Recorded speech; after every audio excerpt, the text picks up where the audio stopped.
ಮಾನ್ವಿ ಪಟ್ಟಣದ ನೇತಾಜಿ ಶಿಕ್ಷಣ ಸಂಸ್ಥೆಯ ಪ್ರೌಢಶಾಲೆಯ ಕನ್ನಡ ಮತ್ತು ಇಂಗ್ಲಿಷ್ ಮಾಧ್ಯಮದ 10ನೇ ತರಗತಿಯ ವಿದ್ಯಾರ್ಥಿಗಳಿಗೆ ಬೀಳ್ಕೊಡುಗೆ ಸಮಾರಂಭವನ್ನು ಹಮ್ಮಿಕೊಳ್ಳಲಾಗಿತ್ತು.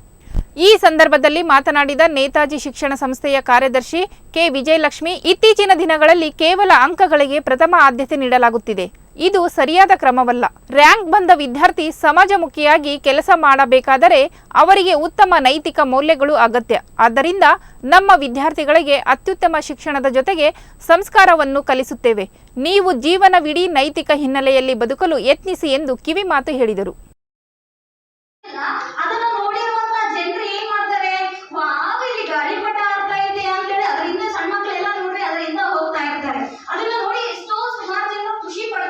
ಅದನ್ನ ನೋಡ್ಬಿಟ್ಟು ಸೊ ಗಾಳಿಪಟ ಅನ್ನೋದು ಗಾಳಿಪಟ ಮತ್ತೆ ಮಗ ಹೇಳ್ತಾನೆ, ಅಪ್ಪ ನೀನ್ ಅದನ್ನ ದಾರ ಇಟ್ಕೊಂಡಿಯಲ್ಲ, ದಾರನ ಬಿಟ್ಬಿಡು, ಅದು ಇನ್ನೂ ಎತ್ತರಕ್ಕೆ ಹಾರುತ್ತೆ ಅಂತ.